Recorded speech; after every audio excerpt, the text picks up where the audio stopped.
Je retrouve Yvon Barrière, qui est vice-président exécutif régional pour le Québec de l'Alliance de la fonction publique du Canada. Bonsoir, M. Barrière.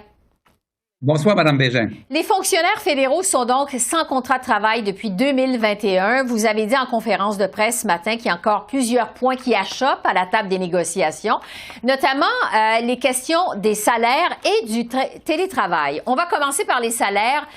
Vous demandez une augmentation suffisante pour faire face à la hausse du coût de la vie, c'est-à-dire 13,5 sur 3 ans. Le premier ministre, on vient de l'entendre, dit qu'en même temps, bon, l'inflation est en train de diminuer au pays. Le gouvernement vous offre 9 sur 3 ans. Est-ce que vous sentez qu'il y a une ouverture d'Ottawa sur la question des salaires?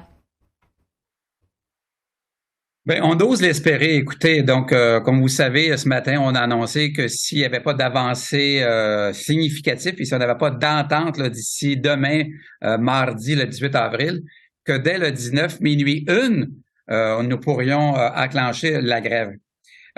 Oui, on a quand même reçu l'offre salariale du gouvernement, donc de 9 pour 3 ans. Mais est-ce que ça peut combler l'inflation actuellement? Mais pas du tout. Vous savez là, que trop souvent, on taxe les fonctionnaires, ils sont bien payés, ils sont gros durs, mais c'est plus vrai aujourd'hui. Je pense, exemple, à nos hommes de métier. Nos hommes de métier, on parle de 14,8 de différence. Donc, les ébénistes, les menuisiers, les charpentiers, électriciens, ils sont 14,8 en bas du prix du marché actuellement. La majorité de nos membres, qui sont des femmes, leur salaire moyen est entre 40 et 70 000. Sans augmentation depuis juin 2020, ben on a un écart. Donc, présentement, ils ont une diminution de leur pouvoir d'achat et notre rôle, c'est de vouloir le rattraper puis avoir un contrat de travail juste puis un salaire à la hauteur de l'inflation qu'on connaît là, depuis 2021. Donc, vous nous dites que cette offre de 9 c'est pas suffisant. Je veux vous entendre sur le télétravail maintenant.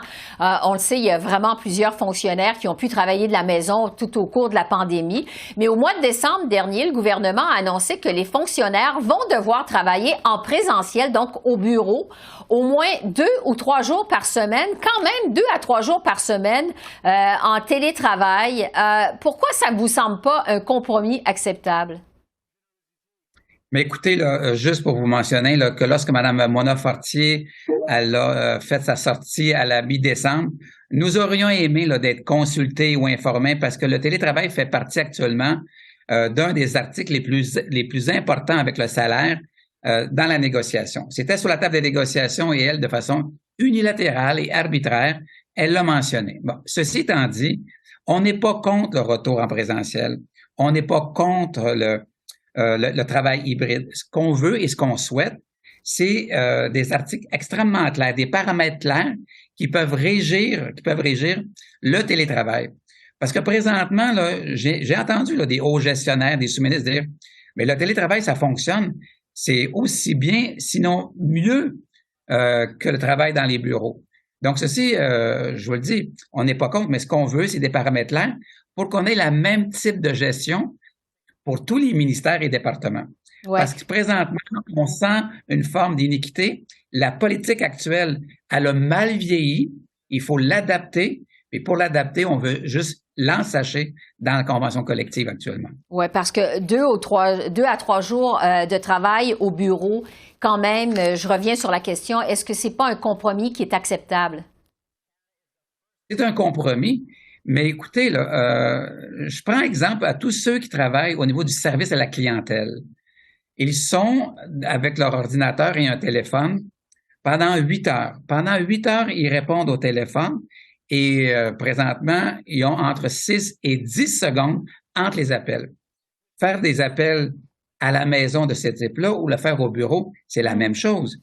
Je pense aux gens là, qui composent au niveau de Service Canada ou de l'Agence du revenu, qui sont devant leur ordinateur, que ce soit 8 heures à la maison ou 8 heures au travail dans les bureaux, c'est la même chose. Ouais. Donc, ce qu'on souhaite, c'est quand même des paramètres clairs pour qu'on ait une même gestion équitable en travers tous les gestionnaires des ministères. Parlons maintenant des impacts possibles de cette possible grève. On est en pleine période des impôts, on le sait. On pense aussi au service des passeports alors que les vacances approchent. S'il y a une grève finalement à minuit 1 cette semaine, la population doit s'attendre à quoi comme impact?